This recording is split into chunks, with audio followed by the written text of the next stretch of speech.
Akhir-akhir ini kian marak kasus perundungan pada anak yang terjadi di lingkungan sekolah. Kita bahas bersama dengan Wakil Ketua Komisi Perlindungan Anak Indonesia KPAI, Pak Jasra Putra. Pak Jasra, selamat siang. Selamat siang, Mbak Stefani. Pak Jasra, apakah ini memang semakin marak atau memang data dari KPAI sudah banyak, tapi karena sekarang lebih mudah untuk diakses melalui media sosial, jadi terlihatnya memang banyak sekarang? Iya, jadi sebetulnya kita sudah menyampaikan bahwa Indonesia kekerasan, darurat kekerasan terhadap anak, baik itu di satuan pendidikan atau di tempat-tempat lain. Karena data yang kita punya, yang terlaporkan itu kan hanya data sebagian saja gitu ya. Dan kalau kita lihat di dalam konteks pendidikan, menurut Asesmen Nasional Kemendikbud tahun 2022, dari 6 juta hasil asesmen nasional, hampir 36,31% anak-anak itu berpotensi mengalami perundungan atau 1 dari 3 anak gitu ya. Jadi saya kira ini data yang sangat luar biasa gitu ya. Tinggal lagi apakah status ini bisa berdampak kepada misalnya upaya-upaya serius kita untuk melakukan upaya pencegahan dan termasuk penanganan. Nah, kita sudah memiliki Permendikbud yang baru 46 tahun 2023 tentang pencegahan dan penanganan kekerasan di satuan pendidikan. Kita berharap 8 kementerian lembaga yang sudah menandatangani perjanjian kerjasama, termasuk juga KPAI, ini bisa secara masif ya untuk melakukan upaya-upaya gerakan kampanye gitu ya, baik di tingkat dinas maupun di masyarakat dan juga di lingkungan sekolah gitu ya. Nah, yang kedua, di Permendikbud ini hal yang positif saya lihat harus ada gugus tugas ya.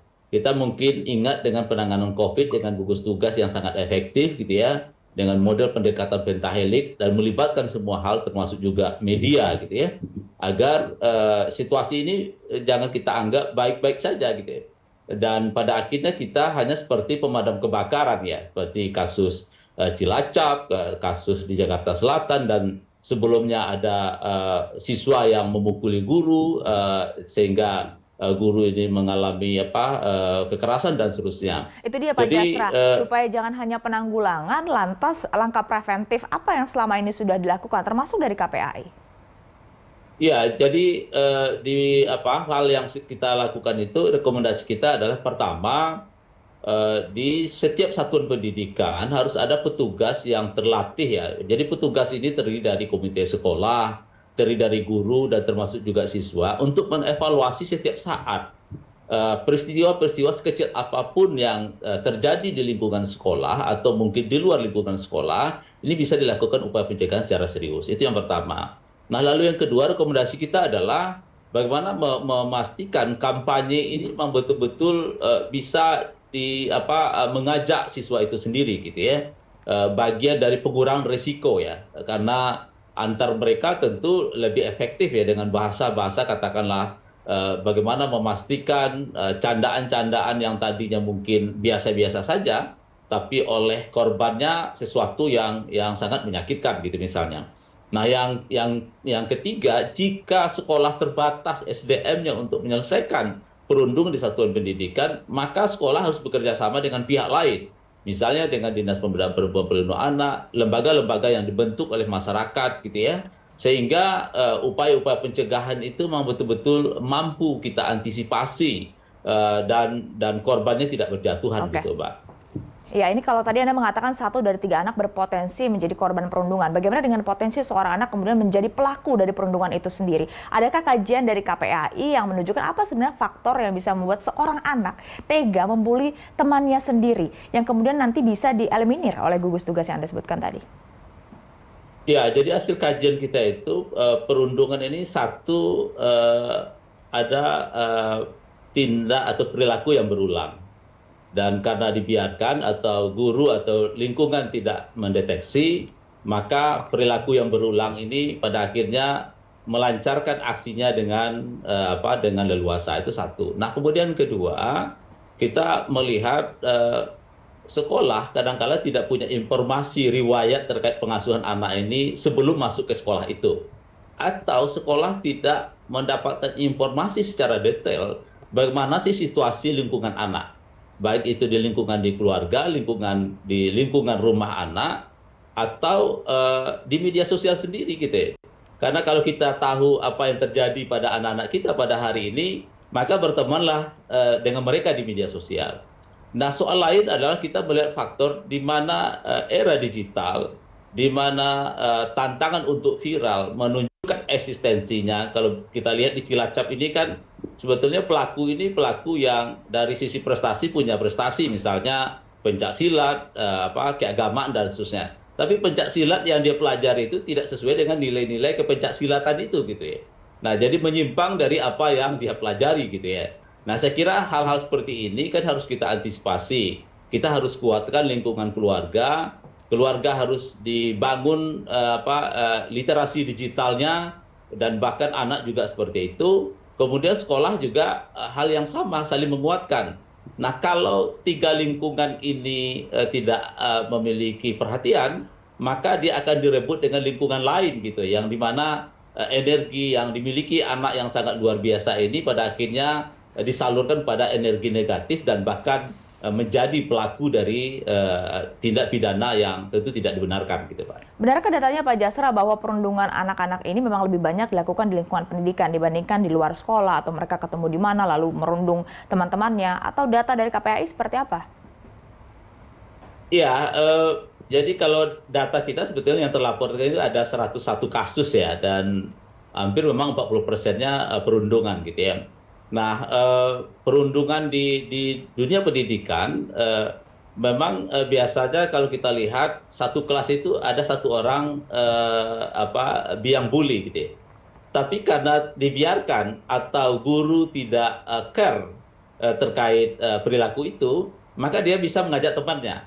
Kalau kita lihat di Cilacap ini kan hampir satu kelas ya, dia mengajak temannya untuk membuli atau merundung ananda tersebut gitu ya. Itu satu hal. Nah, kemudian kedua, penting gitu ya bagi guru dilatih ya bagaimana memahami Undang-Undang Perlindungan Anak, Konvensi Hak Anak, karena dunia pendidikan itu harus tempat yang aman dan nyaman bagi setiap siapapun gitu ya.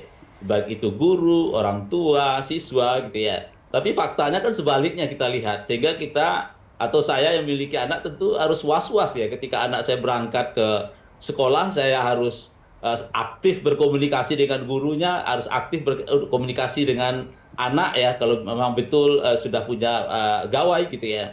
Nah, saya kira situasi-situasi ini harus kita dorong sehingga kita melihat bahwa anak-anak kita hari ini tidak baik-baik saja gitu ya.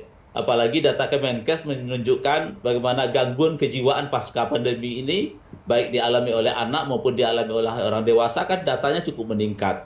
Jadi saya kira situasi ini hasil asesmen nasional yang dilakukan oleh Kemendikbudristek, datanya sangat besar sekali bahwa potensi kekerasan di satuan pendidikan itu ada dan nyata, apalagi di lingkungan pendidikan keagamaan. Maka yuk kita bergerak secara bersama, baik di satuan pendidikan, kerjasama Tripusat Pendidikan harus diperkuat, kemudian informasi layak anak kita yang ada di digital harus ada pilihan-pilihan yang positif, dan termasuk juga memastikan game-game kekerasan ya, yang tentu harus kita antisipasi ya, karena anak yang terbiasa dengan situasi kekerasan dan bahkan bisa atau terbiasa menyelesaikan sesuatu itu dengan cara-cara kekerasan gitu, Mbak Stefani.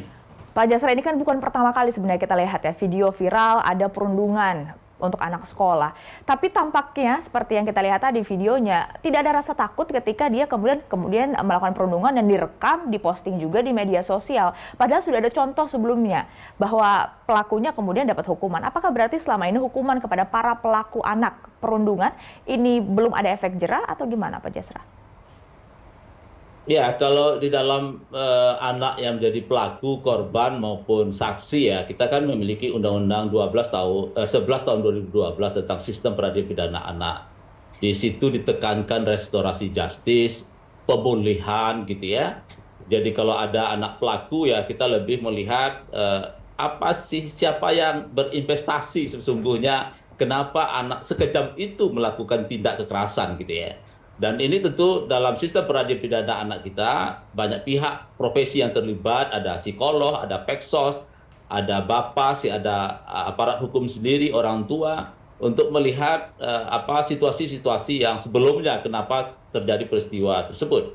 Sehingga dengan informasi yang dalam ini kita sesungguhnya termasuk juga pemerintah tentu harus melakukan upaya-upaya serius, perubahan-perubahan kebijakan, perubahan-perubahan pendekatan kebijakan sekolah dan seterusnya. Nah, yang kedua, tentu bagi KPAI kasus ini adalah trigger untuk melihat lebih jauh seberapa besar pemerintah dan pemerintah daerah dan termasuk dunia pendidikan untuk menjawab ya kebutuhan anak-anak kita yang pada hari ini di mana mereka tuntutan untuk viral, untuk melihat eksistensi dirinya, dan bahkan ada semacam imbalan uang dan seterusnya, kalau viral maka akan mendapatkan like dan seterusnya. Nah, saya kira hal seperti ini kan harus kita jawab gitu ya, bahwa pada hari ini ya tentu sebetulnya kalau kita lihat kekerasan itu kan sudah lama dan sudah ada di sekolah, tapi karena hari ini dengan adanya kemudahan media sosial, maka informasi-informasi itu kan setiap saat bisa kita dapatkan. Dan tentu ini satu sisi positif untuk agar kita bisa melakukan upaya serius dan lebih keras lagi untuk menangani dan mencegah ya kekerasan di satuan pendidikan. Tapi di sisi lain kadang-kadang anak pada akhirnya kan terekspos identitasnya dan bahkan memperoleh kekerasan selanjutnya gitu, Pak. Ya, ini adalah upaya kita bersama untuk menjadikan media sosial ini justru menjadi alat untuk bisa mengawasi dan juga mencegah hal serupa terjadi. Terima kasih Wakil Ketua Komisi Perlindungan Anak Indonesia Pak Jasra Putra sudah bergabung sama Berita Satu Siang.